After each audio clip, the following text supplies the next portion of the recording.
A really nice option with Ensemble Manager is the ability to create contracts for your musicians. So they can be online contracts that they can sign online. It'll make a PDF copy of it and it'll keep it in a directory that you can always access that signed contract. Um, in order to do it first, you need to make sure that it's installed. And the way you do it is hover over Seasons, go to Preferences, and make sure this button right here is toggled on, Use Contracts. Some orchestras like to toggle this off. They don't want to use that function, and it is quite robust, so it causes a bunch of buttons to pop up on pages. And if you're not using it, it just gets in the way and gets confusing.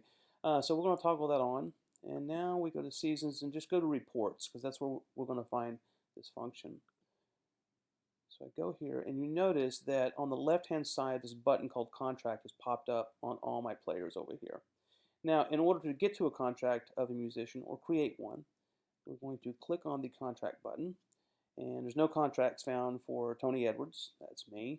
But we're going to create one. And this box will always default to the season name and the musician's name. Just saves you time from typing it. And you can add stuff or edit it however you wish. I'm just going to type in the word contract. And I'm going to save it. And next it takes me to this. Now, this will keep a running list of all the contracts, addendums, whatever you've done for the season. You can do artist contracts in here as well. You can customize these contracts for each player. It just keeps a really nice running tab of everything. I'm going to go into edit mode. And here's where I edit my contract. Now, you'll see the name up here, and you notice if I hover over it, it kind of turns a blue color. Anytime you see that, that means that that item can be edited from there. So all I do is click on it, and it takes me into an edit mode, and then I can edit the name of that contract right there. I'm just cancel out of that. If I need to delete this contract, simply click Delete Contract, double-click on the icon, which I call the safety, and it will delete that contract. When you create a contract, you have four options. You have the Create Text field, Create a Question, Create a Signature, and this Include Accept Services. So the purpose of this Include Accept Service toggle here, if I toggle it on, what will happen is it pulls out concerts that the musician has been hired for that season, and anything that he's not already accepted or declined. This is really helpful if you want to have the musician accept or decline it at the very beginning of the season rather than a couple weeks before each concert. If you don't want to use it, simply toggle it off. If you think it'd be helpful, you toggle it on, and that's how that works. Okay, so now I'm going to just toggle it off now, and I'm going to create a text field. This is simply, you could type into this your information, or if you want to copy and paste, you simply copy. I just got some gibberish text. Now, it's a bad idea to copy and paste something from another source like a Word document, PDF. And what it does is it copies over the code that you don't see behind the scenes, puts it in a browser, could potentially make things all mess up and possibly crash. If you try to paste it, you're going to see this message pop up. It's simply saying, use this function that I've created here that allows you to paste the text in, and it will strip all the code and then paste it into the browser. That way there's no danger of putting something in that you don't need. Let's say you want to put an image, maybe you have a logo for the orchestra, just kind of make it look nice. You're going to go to this button here, it's Insert File, and I'm going to find my image. And I know the image is a little bit too big, so I want to reduce the size. This is width sizes, so it kind of does a ratio. I'm going to go to 200, and I'm going to make sure my cursor's in the right place. That's where it's going to put the image, and I add my image. And now let's say you want to resize it. You can simply double-click it, and you'll get an editor where you can edit things. So you can kind of resize this image a bit. Let's say I want to put a little margin between the text and the image. So I can go to the right, add a little margin there, go to the bottom, add a little margin there. Okay, good. I'm going to go ahead and save that. And now my contract is starting to look pretty nice. Now let's add a question, okay? Let's say we want to ask for an address. You have these types. You have short answer, paragraph. Those are boxes that you type in. Short answer would be just a little text box like you see, like login text boxes. You've seen those on websites. Paragraph is a big box where you can actually put in description, write a whole paragraph in the box.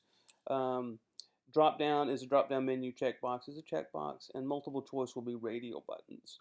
We're just going to use the short answer for right now. Let's say I want to make it a required field, And the text prompt means you've seen these in websites where they have a box and kind of grayed in text to tell you what to type in that. That's what a text prompt is. I'm just going to set this to text prompt. Oh, forgot to pick my type. Now I add my question.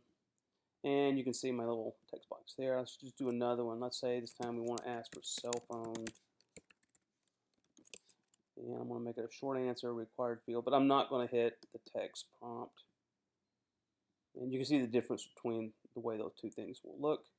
Now let's say I need to ask like a yes and no, or yes or no question. For example, union dues taken out of check. And so that's going to be, let's make it a multiple choice, which would be a radio button. And you can put as many answers as you want. So we're going to have a yes. I need to add another one by clicking on the add icon there. We're going to have no. Make that a required field. And you can see there's my question with the radio buttons down there. And now let's say I want to add a signature. You can make it a signature or you can make it an initial, whichever one you want. And if you add some text, it just gives you like a little description that you might want above the signature line. You know, please fill in your entire name, including initial, whatever you want. I'm just going to leave that blank for now. And make it required, and then create signature. You can see my signature line down there. Okay, now let's say you're going through this and you need to add another text field. Just paste this in. Oh, also with the copy and paste function, you can also get to that by clicking this button. It does the exact same thing. So once you get used to the platform and you know you're going to copy and paste, just click the copy and paste icon. Either way, the system will recognize you're trying to do it and it'll tell you to do that. All right, so now let's say I got more text, and you notice he keeps putting whatever I added at the bottom of the list. And like, oh man, these are all not in the order that I wanted in. Very simple, go into edit mode by clicking this. It'll put you into edit mode. And you can see all the components of the contract that you've been creating. And these little drag icons over here, you simply drag it to wherever you want to. So you can put whatever order you want. Let's say I want to put this question above that. I want to make sure my signature is at the bottom. So you can reorder it, and once it's dragged and put in place, it's saved. You don't need to do anything else. Now I go back into display mode to see how it looks, get an idea of my contract. Okay, now we go back to the list of contracts, which for this musician would be here. Now, once you have the contract done, you're going to want to email it to them. Simply click on the email button right there. It keeps a running record of when a contract has been sent, so if you want to see the email or wonder if the contract has been emailed, this icon will always appear. You can also see it in the list. If I go back to the roster, down here, you'll see how many contracts have been sent to the person or how many contracts have been created for the person. If I double click on it, I will see all the list of contracts, and I'll have an icon of anything that's been emailed. Also, if they signed it, a checkbox will appear right here, as well as the contract view that you saw on the other side. Now, I've created this test for me, so if I check my inbox, I should have, I think it just came in. There we go. My season contract, which is right there. I click on it, and it brings up my contract. Now, one of the things to remember is, right now I'm logged in. But let's say I'm not logged in, or let's say the email goes to the wrong person, and they click on this, they're going to see this message. You have to be logged in with that person's credentials, meaning somebody else could log into their site, they're not going to see this. They're going to get this error message that pops up right here. That way it ensures that the person that the contract is meant for signs the contract. It also makes what I call a digital signature under the name, and it'll have their member ID, which will tell you who logged in or who was logged in that signed that contract, and that will also confirm the right person signed the contract. Okay, so I'm going to go ahead and log back in so I can get to my contract.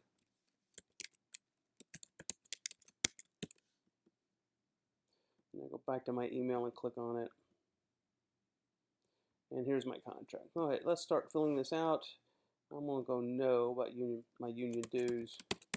Click my address. Let's go ahead and do cell phone. Oh, notice everything has a red dot. It must be filled out. If I don't fill it out and I try to submit it, it's going to give me a notice that I have not filled it out. So if they have something, you're going to click on, anytime you see a signature or initial, there'll be a yellow arrow. They simply click on the yellow arrow, type in your name, and that should be done. I can go ahead and accept or decline my services here. So go ahead and do that. And then I think I'm ready to submit my contract. Once done, it'll have this. Now, you can also send these, let's say you have multiple contracts, like a contract, an addendum, a special contract, an overscale contract, and you send all these out to the musician, but they're separate documents. Uh, It'll keep a running tally of everything that has been signed and not signed for that season.